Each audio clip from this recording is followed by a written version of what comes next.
things in front of you. Actually, three things. The little note card is actually just got my contact information on it, and also a little bit about the program that I run in the city. So, Benchmark program is a nonprofit. That's my full-time gig. I'm a personal trainer on the side, but so Benchmark is really, honestly, my life's work at this point, and it's just a chance for us to serve older at-risk teenagers in the city. So kids who are on probation, house arrest, seeing a therapist, or somewhere in the school district and someone's identified a need in their lives for an adult mentor in a very laid-back way. So not somebody that's going to come in and change the whole life in a couple weeks and say, "Ooh, you're good to go, I fixed you." It's more like a very slow approach to come into our space, make this your space, get to know us, and over the course of a couple weeks and months and years, we'll help you out where we can. So that's what I do. Our program runs at nighttime, so from 5 o'clock to 8 o'clock, and we're seeing about 15 to 20 kids a night. That's in a small gym. I mean, our gym, the ceilings are not this tall, and the space is not much bigger than the one we're in right now. So the neat thing is we have two of them. We have one that's actually in the Carol B. Winters building down on Lafayette Street, and that's the one that's open to, actually, to be honest, both of our facilities are open to all of you. And that's just right off the bat to let you know that everything I say today, any of the suggestions that I make exercise-wise, we can follow through in person in one of our gyms. So one gym is available in the CAP building down on Lafayette Street and or Laurel Street, whichever side you enter.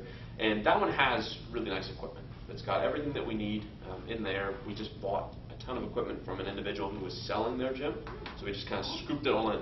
And we think it's pretty decent stuff. It would be what you would find at a YMCA. Not top of the line, but also really clean and with all the weights that you would need in there. The other gym that we have, which is the one in the picture on the back of this little card, that gym's a little bit bigger. It's a little bit bigger than the one in the CAP building, but the equipment is much more mix and match. And it's really, really, really neat to walk in there and kind of see how we've put everything together, but it's also not the world's cleanest gym. I mean, it's clean. There's not dirt and stuff everywhere. It's just things are rusty, and it's really okay because the kids that use it at night don't care about that.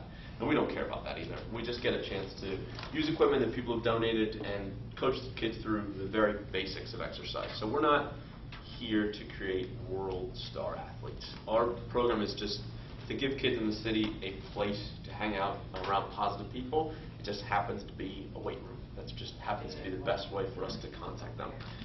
So that kind of leads me into something I also put in front of you. It's called a community survey. It's got 12, 13 little questions. I can't not come to one of these and put this in front of you because I want to talk about it.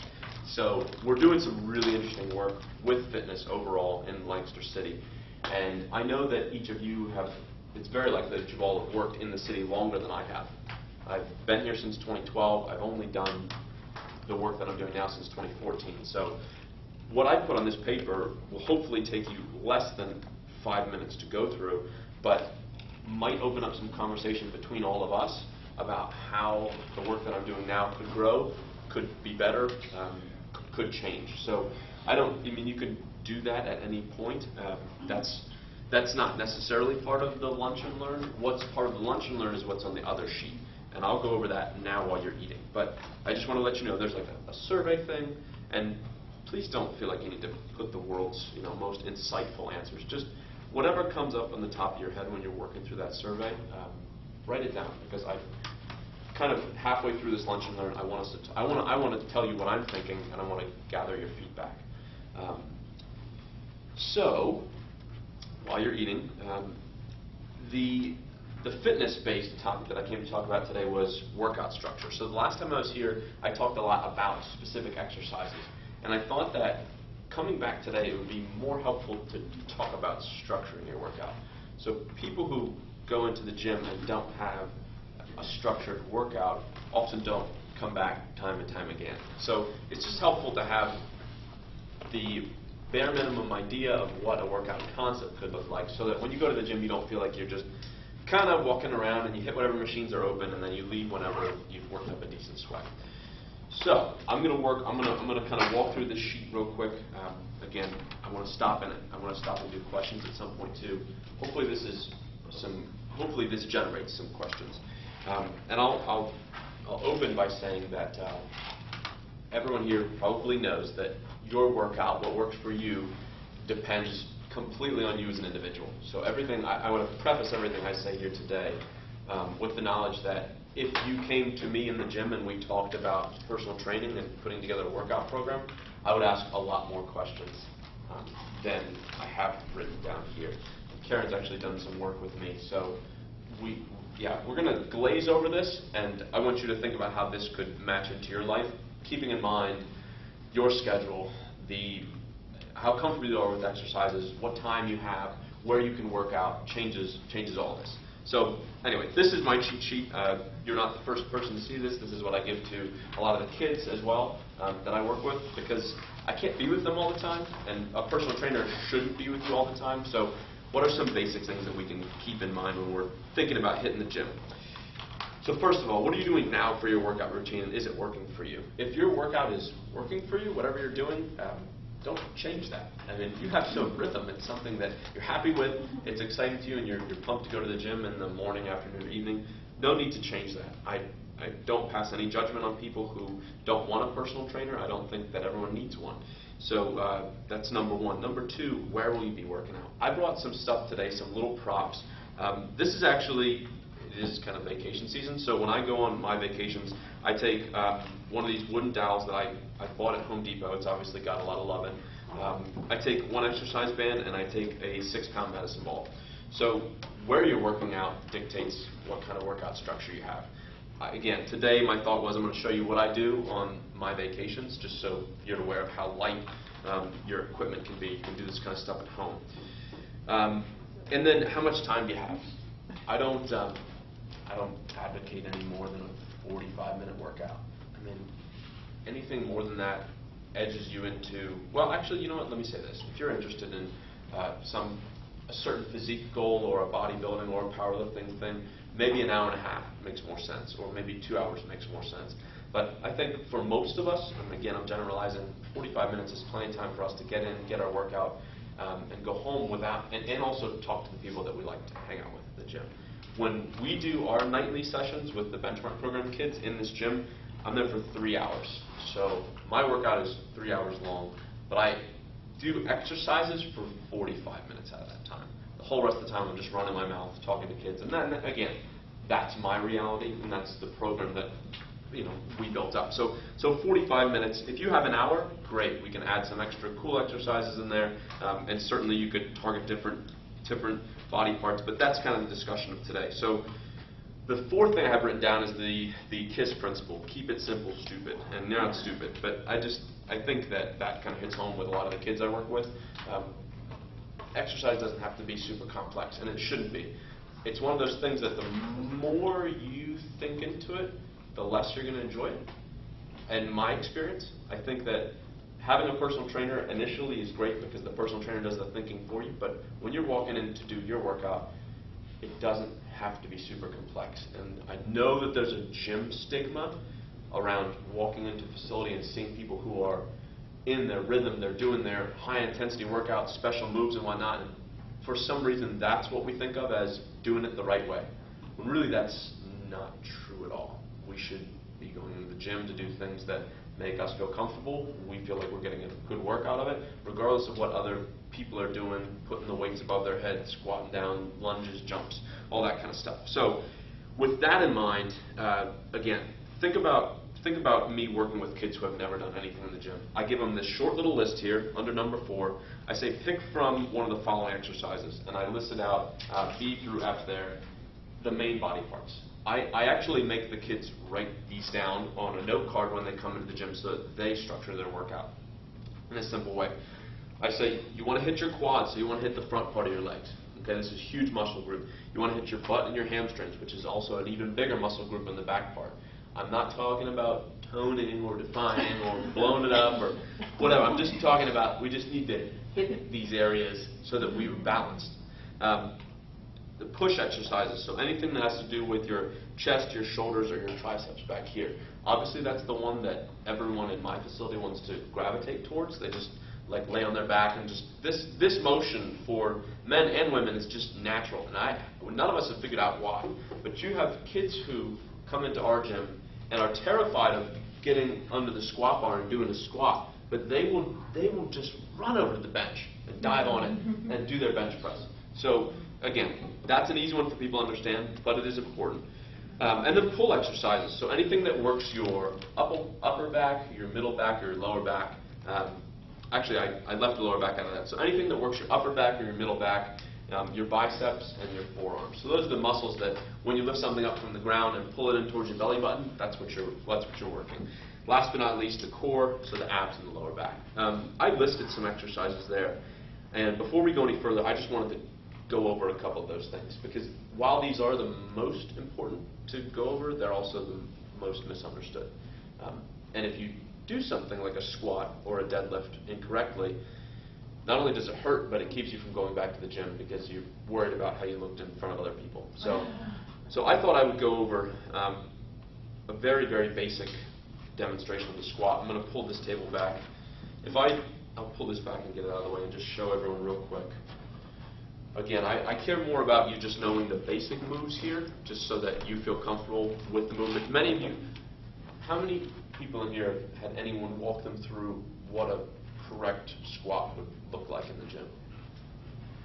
Okay, pretty much everyone. Yeah, I got you taken care of. So pretty much everyone's done that. I'll do it again just so that you know what I think. But when folks do a squat, first of all, when you do, let me do another poll. When you do squats, do you use the bar or do you just use a weight? Who uses the bar? Both? Okay, who uses just the weight? Okay, both ways are perfectly okay. The reason why I brought this in is actually to show you what I do with my squats. So when you start off, you should have no weight. You can hold your hands out in front to balance, put them behind your head if you want, hold them across your chest, it doesn't matter. But you space your feet just beyond shoulder width and you point your toes out ever so slightly. Sorry. So I don't think it's comfortable to point your toes in, and I also don't think it's comfortable to point them very far out, but that's me. I also am not going to walk up to people in my gym and coach them on their foot placement. I'm going to have them set up. I'm going to give you a very basic cue. I'm going to say just go beyond shoulder width so that you're not in here. And I'm only saying that for stability. So you go beyond shoulder width, put your feet up. The next cue I'm going to give you is sit down like you're sitting in a chair and put the crease in your hips just beneath your knees. So when you start off, there's no better way to recognize where that point is than to just pull a chair up and go to your sitting point in the chair. Because naturally, that's either going to be right at where your hip crease is at your knees, or maybe even a little bit lower if your chair's sunk down. Depending on where you are in the chair, we can coach you through stopping here at halfway or sinking a little bit lower. But that requires balance, and I've done it a bajillion times, and I was doing it earlier today, so it's comfortable for me, but a lot of people pitch forward, right? Pitch forward and go up on their toes. So after I watch them do that sitting down motion, I generally coach them to stay back on their heels. So not to go up on their toes like this, to stay back on your heels. And the other thing is just wiggle your toes. If you're wiggling your toes at the bottom of the squat, then I can tell that your weight's back on your heels and your balance. Other than that, there's no coaching to do when you stand up, other than just standing straight back up. But if you can get to the point where you can spread your feet apart comfortably, you can sit down, your hips go beneath your knees, and you can wiggle your toes, then you can do that 20 times with no weight, then it's helpful to grab a light medicine ball. So again, when I'm away on vacation, I don't need anything more than 6 pounds. I can squat down with my 6-pound ball, and I can do it 50 times in a row, and my legs are burning. I mean, you can do, it's lighter weight, you just do more reps, and you get the same amount of a burn. If you're having trouble balancing, too, you can hold the weight out in front, so it takes your center of gravity a little more towards the center, and allows you to push your butt farther back behind you. So again, it's something that you have to practice and try out a couple times before you kind of figure out what I'm talking about when I say go forward on your toes, you rock back on your heels. But once you've got that done, you put the bar on your back. And how many of you would put the bar up here? Raise your hands. Yeah. Yeah. If that hurts your neck, which it hurts a lot of people's neck in our gym, there's a super duper easy fix. This is called a high bar squat. You can shift it down right here. So there's a little tiny patch. Naturally, you'll feel it in your shoulder blades, where that bar can sit. And what happens when the bar is sitting down here is when you squat down, it's easier to sit back behind you. Even that little movement of the weight takes that center of gravity right over your heels. So you're not, if the bar is farther down your back, you're not tipping forward as much, and allows you to sit back into a much more comfortable squat. So if you get to the point where you're using the bar, and if as soon as you put the bar on your back, you feel immediate discomfort, try shifting the bar down, farther down your back, and see if that lets you both feel more comfortable tipping forward and back and sitting deeper down into a squat. That's my little squat spiel. Again, super dependent on you once you get into the gym and try it out. And it would be great if I could be there with you when you're going over that if you have questions about it. Because it's a basic movement that once you get it down, everything else becomes easier. So, does everyone know what lunges are? Yeah? So does your knee, does your knee touch the ground in a lunge or not? It's a question everyone asks. It doesn't particularly matter to me. It's the correct answer. If you bang your knee on the ground and hurt yourself, obviously not the right way to do the squat. If your knee drifts above the floor a little bit or slightly touches it, that's okay. Don't get caught up in the minutia of whether my knee is touching the ground or not.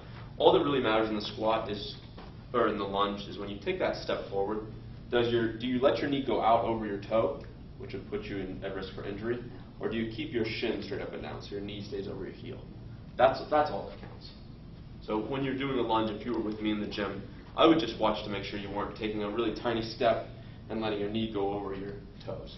As long as you're taking a big step and your knee strays right over your heel, I'm happy. If your other knee touches the ground or not, that's okay. So lunges are actually one of the easiest exercises to do with no gym equipment. If you get really fancy, you can do the jumping lunges where you switch feet like that. Yeah, we're not going to go there. We're thinking about keeping it simple. Okay, one-legged squats. They're not just for the crazies. Yeah. So a one-legged squat is easier to do than you would think. These bands, you can get these from Five Below.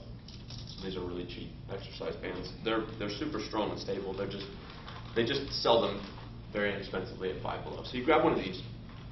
I obviously don't have anywhere to attach it in here, but let's say you're at home or you're somewhere where there's a ledge or a hook that you can attach this band. You attach the band up to the hook, and you hold on to the band so it's nice and tight. So you have some tension. So something is pulling you up towards the top part of the band. You're holding it, you've got some tension. You lift your one leg up, you've got a chair behind you, and you can squat down onto the chair and squat back up on one leg. But you can do it because you're taking weight off.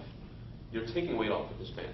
Now, if you get really, really good at that, you stop pulling the band quite as much, and eventually you don't need the band anymore, way down the line. But one-legged squats get written off because people immediately say, no, that's the advanced level, that's not for me, and it's not true. You can do one-legged squats. You just need a band or something. You can use a rope. Bands are nice because they give a little elasticity, they kind of pull you back up. But if you have anything that you can hold on to and a chair behind you to do those one-legged squats, there's nothing that you'll feel kind of more concentrated in your quads than that. So don't write one-legged squats off. I included them on here because they're simpler than people think.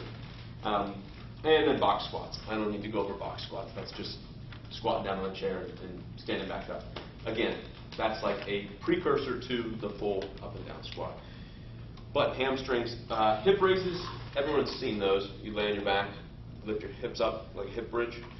Again, if you need to put a weight across your hip line and use that in the exercise, it's a perfectly okay thing to do as well. Okay, deadlifts. This is, again, the ultimate reason why I brought this. Who here does deadlifts in the gym regularly, uses it as part of their workout?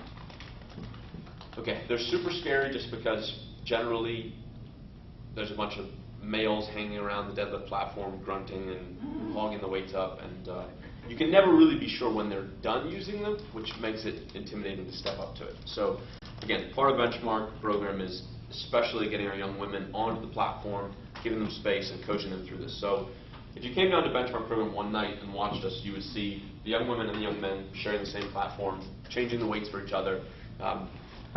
But I wanted to walk through today what a good deadlift looks like. It's super simple if you have one of these. So people go up to the bar, put on the lightest weight you can. Don't put the tiny weights on the deadlift bar.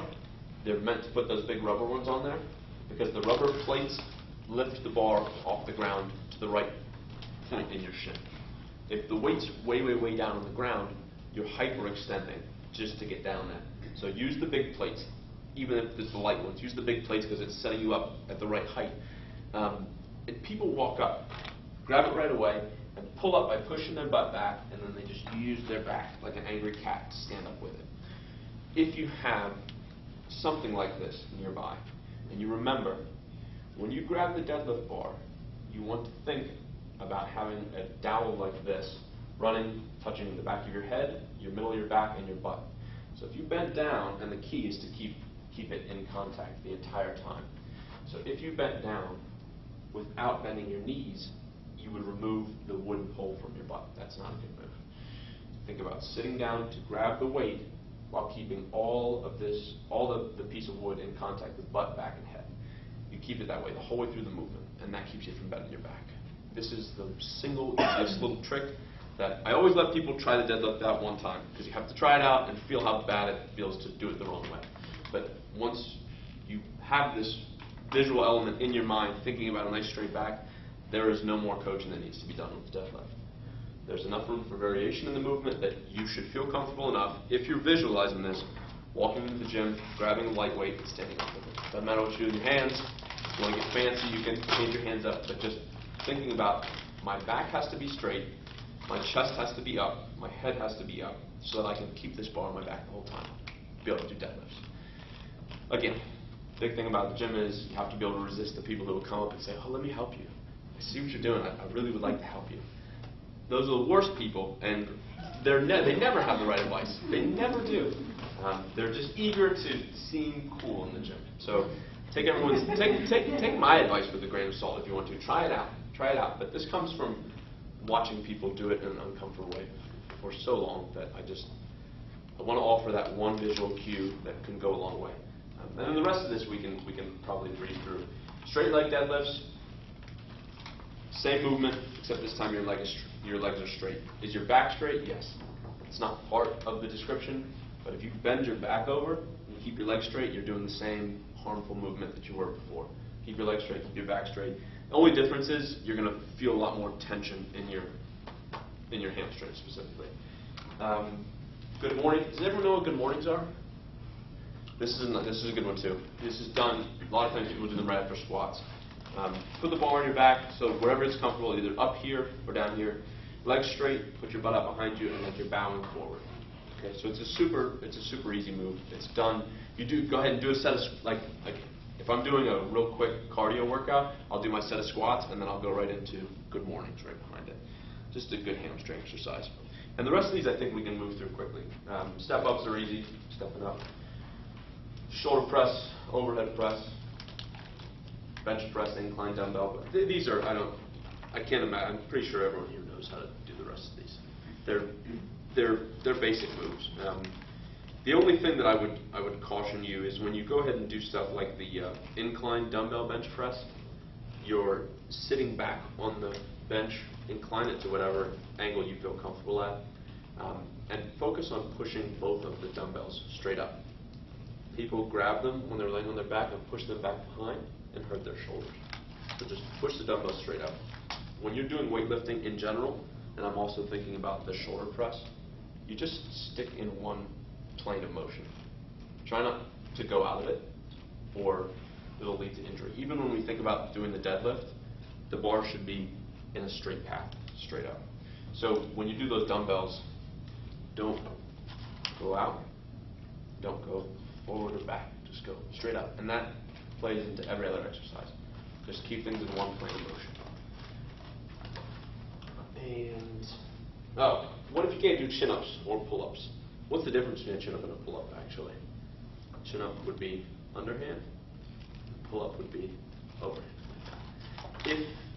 If you cannot do chin-ups or pull-ups, and you do not have one of those fancy assisted machines in your gym, take your band. You all have seen you've seen the squat racks and stuff in the gym, the big metal cages.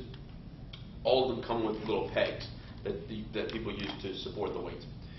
Take those pegs out. Wait till the the meatheads are done using it. Take the pegs out and put them on the outer part of the squat rack. And take your band, which you can get from Five Below, and attach it to one end of the peg and the other peg over here, and so that it gets stretched taut. So there's tension on it now. Then, let's say the band is at the level of these tables. The pull bar's above me, it's tight and secured. I'll step up, I'll push the band down, I'll grab the pull-up bar, I'll step on with my other foot, and you can do your pull-ups. If one band is not enough, get another band. And if one band is too much, just pick a thinner band. You can buy thin ones too. It's the easiest way, and honestly the most comfortable way to learn or improve the amount of pull-ups or chin-ups you can do. Chin-ups are going to be easier because you're using your biceps, and pull-ups will be harder. But little tiny gym hack that goes a long way. So buying 2 of these for $10 can change the way that you do your upper back workout, because now you can do pull-ups and chin-ups. People, again, when the people see you doing this, they will come and suggest other ways to do it. And you just tell them that you're fine and that you're trying this out and it makes you feel comfortable. And it's also, if you're using one of those big weight machines and you're doing the assisted pull-ups, you can smash the weights down and break the plates that way. So this is a much safer way for you and for the machines to do pull-ups. And that's a big one that you, once you get that muscle memory about how a pull-up feels, it becomes easier very quickly. So left on here, rows, I put body weight rows and dumbbell rows. Body weight rows, what is a body weight row? Because a row is technically this motion, right? You row it into your stomach. A body weight row means you would get underneath the bar. So the bar is laying on something, and you would get underneath it. You're laying on your back and you're pulling yourself up. So you're pulling yourself towards the bar using this just body weight strength. You'll always be able to find a place in the gym to do that. And certainly if you come to the gym on Lafayette Street or our gym on East Liberty Street, you have access to that kind of stuff. And then classic core. How often should you do core? I don't know. That depends on your workout. I do planks every 20 minutes in my workout. So if I have a 3-hour workout, you can imagine I'm doing a lot of planks. But if you do one plank, just holding a plank with your hips and your butt off the ground, your knees off the ground for 30 seconds every 5 minutes in your workout, it will become second nature to you. And I would encourage you to do these core exercises. I would encourage you to do them throughout your workout. If you do them all front-loaded or back-loaded, it is miserable. No one likes it, but it is the culture to say, all right, 5 minutes left, let's go get our core workout in. And it makes it miserable for all of us. So I advocate for breaking down your core. Whether it's crunches or planks or doing the 6-inch leg lifts, just do them. Take 30 seconds in between your exercise sets, lay on the ground. You don't have to go to the ab section. Just lay on the ground and do a leg lift. And wait for 2 or 3 choruses worth of whatever song you're listening to. Go through 2 or 3 choruses and put it down. Don't have to time it out either. Just find a rhythm that works for you and do it throughout your workout. You will get through all of the hatred of doing abs and get all the benefit of doing them over time. By the time you... Can you show me a plank too? Yeah. Make sure that I'm picturing the right... Yeah, let me show you. Do you mind if I do it down there? I will do it on the table, but I'm not worried about that. So plank, 2 kinds of planks. A high plank would be shoulders, hands underneath your shoulders, back nice and straight, abs nice and tight. This defeats the purpose of doing it when I sag my hips. So when I sag the hips. So I tighten my hips up, and I keep my head just looking at the floor. This is a high plank. Okay, that's a good place to start with your planks. You'll be able to hold it a lot longer. A low plank is much harder. So a low plank is down on your forearms. And as you go, your hips start to sag. So you tighten your belly button, and you squeeze your butt cheeks. And you hold yourself back up. You sag down a little bit more, and you pull back up. So the idea is to keep just a nice straight back, again, as if you had one of these. But you'll see folks holding it too long. If you're just barely above the ground the entire time, just scrap it, come back again in a couple minutes. You decide whether you like high planks or low planks. I prefer a mix of the both. And I think that after I do a bunch of low planks, high planks get harder. So I'll do more of those then too. Otherwise, you can hold a high plank for 3 minutes right now and not and not get a huge burn from it. But maybe you could. I don't know. So. Does it make a difference if you have your feet like close together and little wires together? So, depending on the exercise, just a normal plank, you're supposed to have your heels tucked together. But so many great plank variations, by the way. Here is one that I love. You step your feet in and you just step one foot out. Or you just raise one foot. Yeah. So you could again, totally up to you. But rule of thumb, keep your feet pressed together. Okay. It just helps you to keep your back straight too. Yeah. And you could do if planks are too easy, you can rotate too. You can kind of rotate and twist like you're stirring a pot. It's called stir the pot. So, okay, any other app questions before we go on? Yeah, actually the little 6-pound ball it's definitely, I use it for squats and stuff, but it's exclusively for doing those ab twists. You sit on your back and twist side to side with the 6-pound ball. That adds up.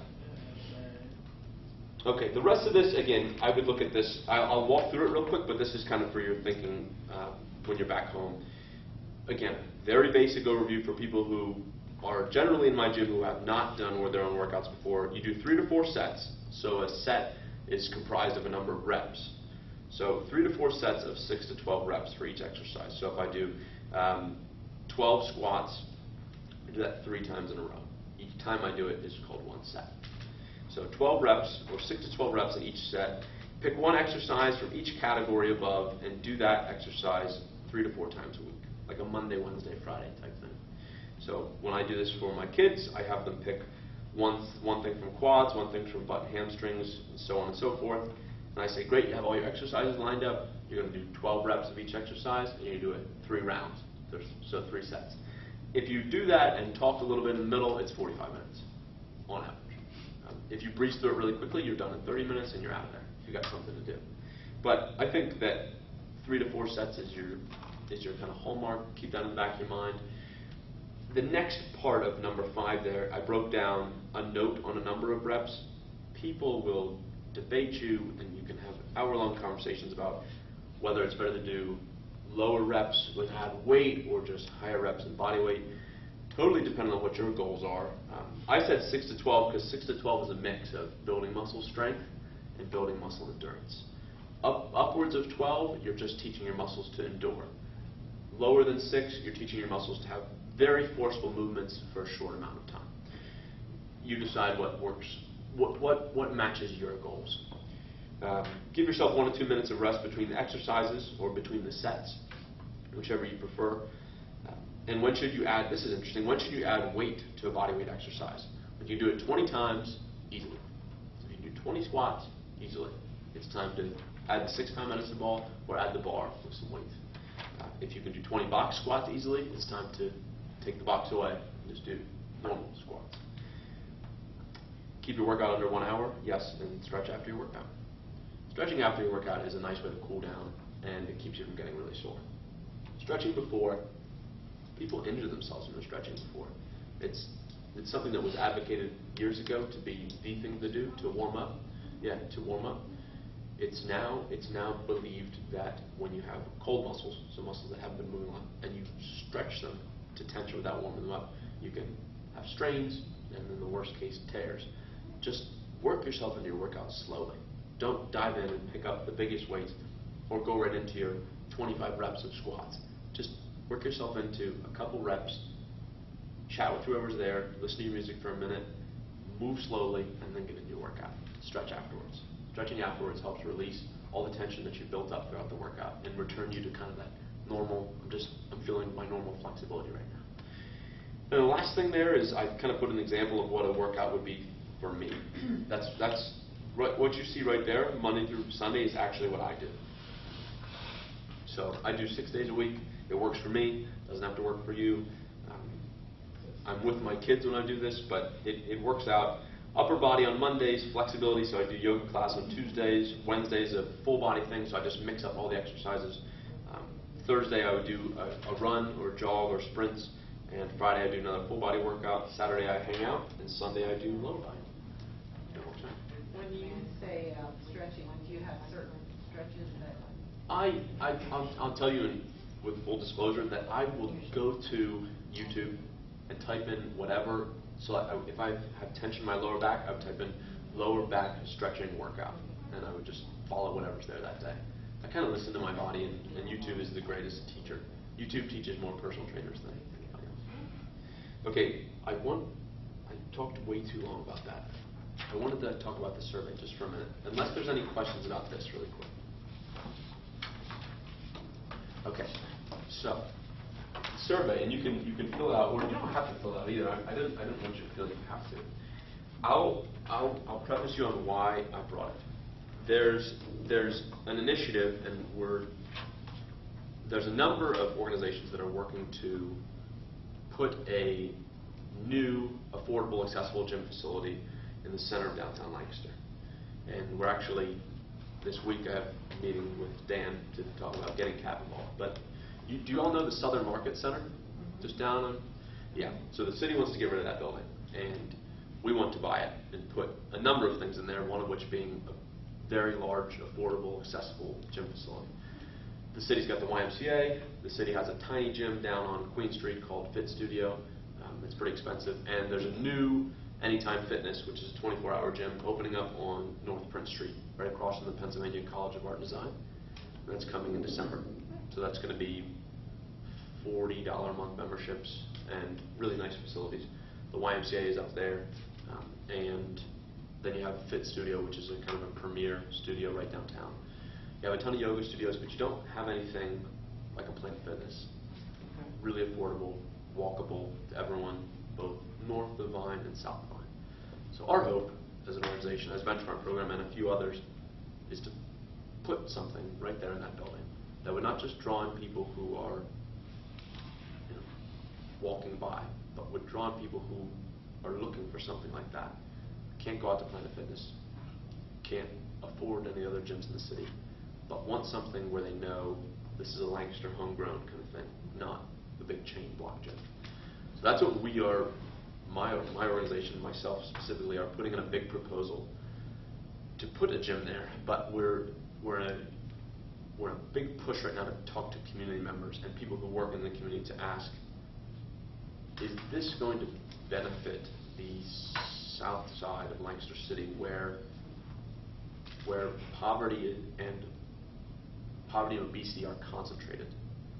Is this what is needed to fix some of life's issues, or is there something else that we should be thinking about in that space? Obviously, when I think about improving our community, I think about fitness. I think about affordable and accessible.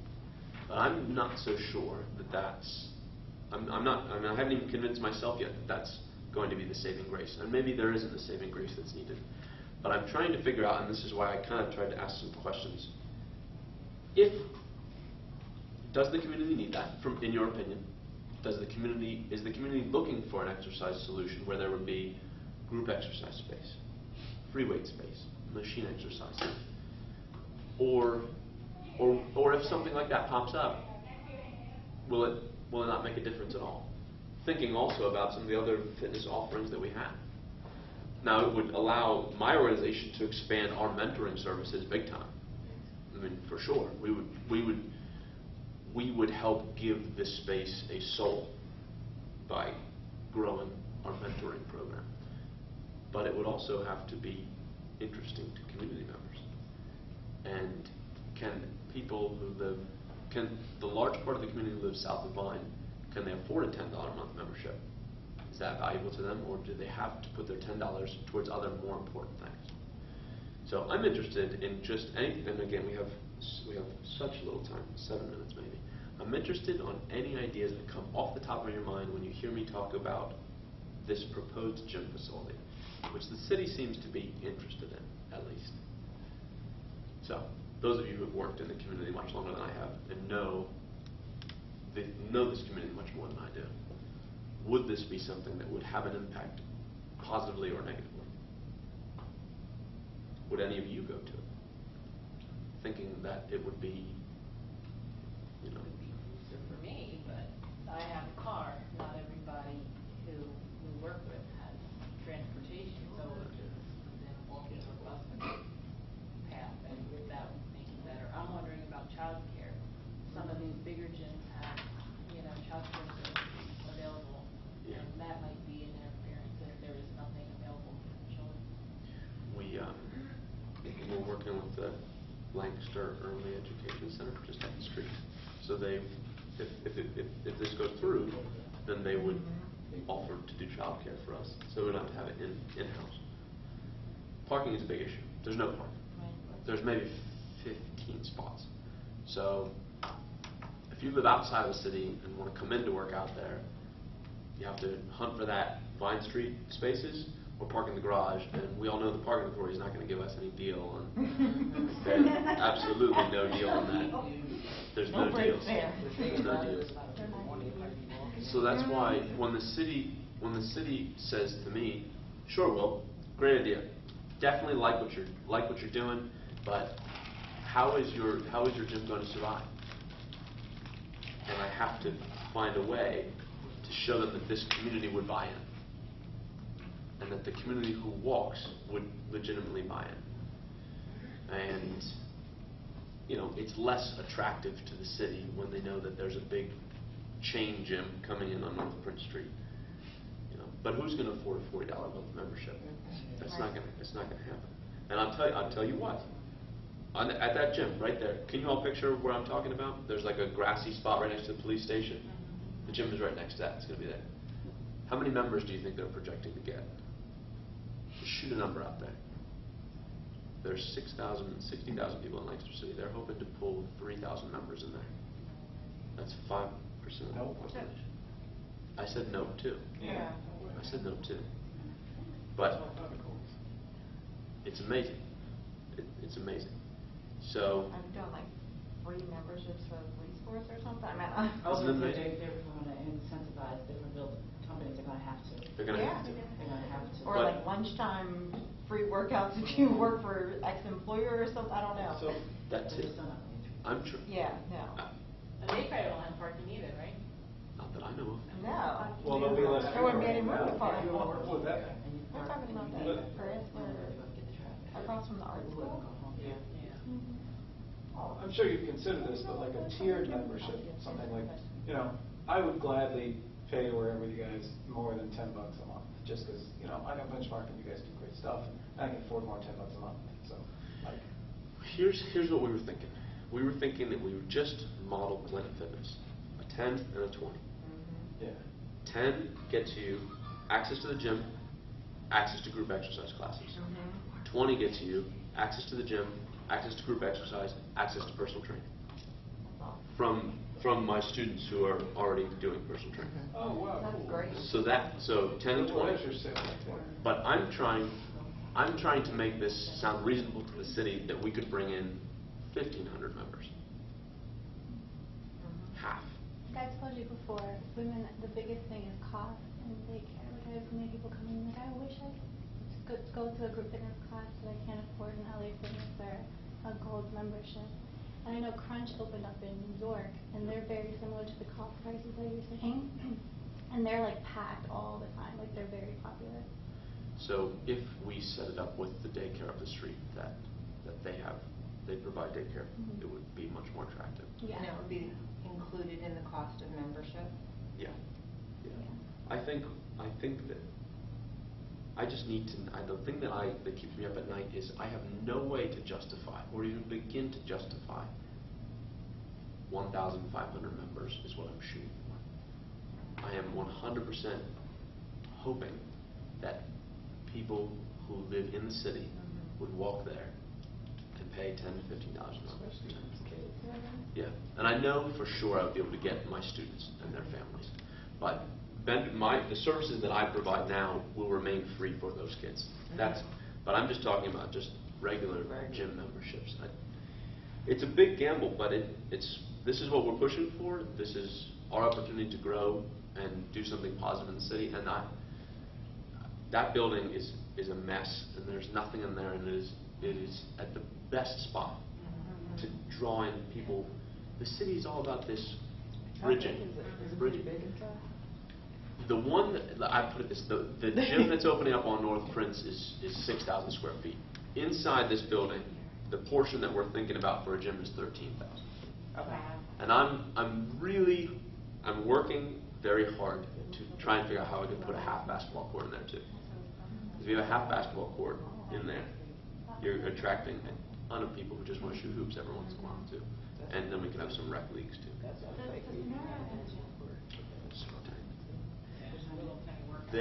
The Marriott wants to be able to bring in more what they're calling high impact conferences.